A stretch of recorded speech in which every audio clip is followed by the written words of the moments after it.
দেখে ঠিক আছে দেখি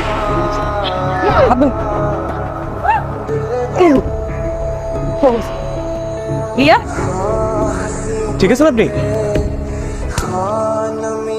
অসভ্য ইতর মেয়ে মানুষ দেখলে গায়ে হাত দিতে ইচ্ছে করে তাই না? দেখলে তো মনে হয় ভদ্রঘরের ছেলে, কাজ কাম দেখে তো মনে হয় না। সাহস কি করে লোকজনের গায়ে হাত দিতে? শোন তো, কালকে তোর চোখেই হয়েছিল ওই ছেলে তোকে বাঁচাইছে, আর তুই কি করলি? ঠাস করে থাপ্পড় মেরে দিলি। আমি এখন কি করবো বলতো? তো অনেক খারাপ লাগতেছে, আমার মনে সরি বলা উচিত। এক্সকিউজ মি, আমি সেদিনকে একটা ভাইয়াকে চড় মেরেছিলাম, উনি কি এখানে আসেন? মাঝে মধ্যে আসেন। আপনি আমার একটা হেল্প করতে পারবেন প্লিজ? আপনি আমার নাম্বারটা একটু রাখবেন, উনি যদি নেক্সট টাইম এখানে আসে আপনি প্লিজ আমাকে একটা কল দিন। আসলে আমি অনেক গিল্টি ফিল করছি ওইদিনকে পর থেকে, আমি একটু ওনাকে সামনাসামনি সরি বলতে চাই। কিন্তু ভাই আমি ভাবতেছিলাম যে ওই ডিজাইনের হাত নামান, গালে হাত দিয়ে রেখেছেন কেন? আরে বাবা মারবো না তো, হাত নামান। আই এম এক্সট্রিমলি সরি, আসলে সেদিনকে না বুঝতে পারিনি যে আপনি আমার লাইফ সেভ করার জন্য এত কিছু করেছেন। আপনি এত জোরে মারবেন জানলে জীবনেও আপনার জীবন বাঁচাতে যেতাম না।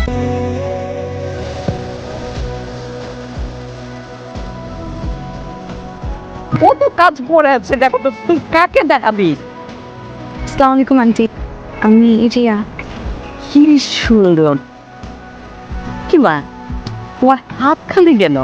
দেখে তুই মেয়েদের হাত খালি রাখতে নেই, এতে করে স্বামীর অমঙ্গল হয়। লক্ষ্মী মা, মাশাল্লাহ। আচ্ছা আপা, ভাইজান কবে মারা গেল? কি প্রশ্ন করো, ভাইজান তো মারা যাননি, উনি তো সেপারেশনে আছে, তাই না? তো ভাইজান আমরা ওদের বিয়ের ডেটটা ঠিক করে ফেলি, সামনের শুক্রবারের কথা কি? আগামী সপ্তাহ কেন, এই সপ্তাহতেও যদি ডেট করেন না আমাদের কোনো সমস্যা নেই, নাকি বলো? কিন্তু আপা বিয়েতে কিন্তু ভাইজানকে থাকতেই হবে। কি ভাবলেন? কি ভাববো, আগামী সপ্তাহে বিয়ে, অফিসের ছুটি পেয়ে গেছি, মামাকে জানা দেওয়া হয়েছে, আমার তো একটাই মামা, আমার ওখানে থেকে ঢাকায় চলে আসবে খুব শীঘ্রই। আর বাবা? বাবাকে কেন লাগবে? মানুষের কি বাবা না থাকতে পারে না? আনিস, এটা নিয়ে আমার ফ্যামিলিতে কথা হচ্ছে। ধরে নাও আমি এতিম ছেলেদের বিয়ে হয় না, ধরে নাও আমার বাবা মরে গেছে। বলো। বাবার খবর পাওয়া গিয়েছে। আপনি কে? এটা কি জাফর সাহেবের বাসা? বলে আমি জাফর, আমি আনিস। জি আনিস বলে। আমি মালিবাগ থাকি। মালিবাগের রাজিয়া সুলতানের কথা মনে আছে? এক মিনিট।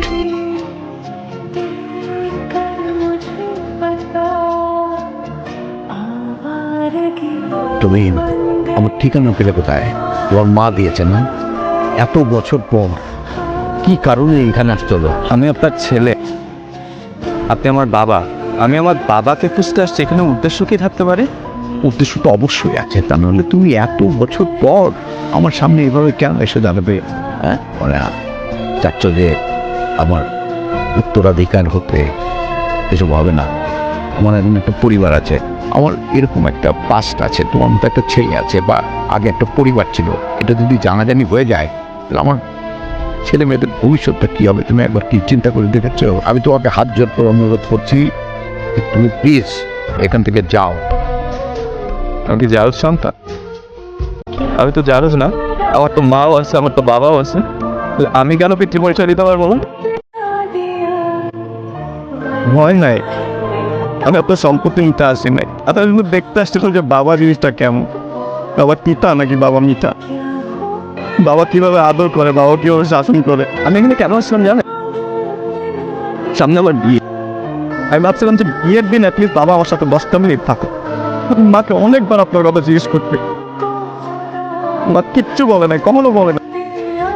আপনি ভালো থাকেন, আমি দোয়া করি আপনি ভালো থাকেন। আমি আসছিলাম আজকে যে আপনাকে একটু জড়ায় ধরে আপনার গন্ধ দেখে নিয়ে যাব।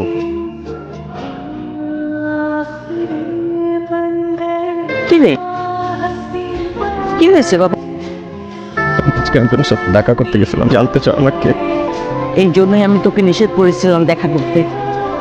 এই লোকটার কাছে স্ত্রী, সন্তান, সংসারে কোনো মূল্য নেই। মানুষ তো একই, বাবাও এক। তারা সন্তানদের জন্য এত দরদ, এত মায়া, এত ভালোবাসে, তা আমার জন্য নাই কেন?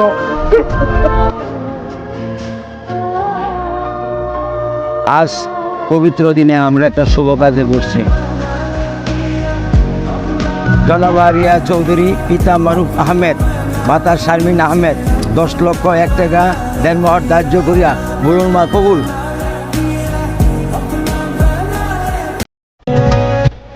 মাশাআল্লাহ কবুল।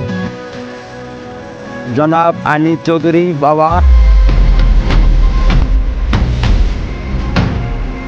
জাফর চৌধুরী।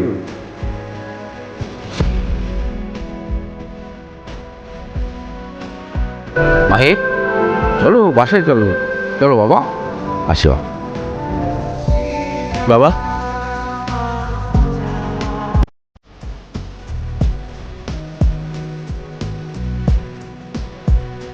আমি তোর সাথে অনেক অন্যায় করেছি, বছরের পর বছর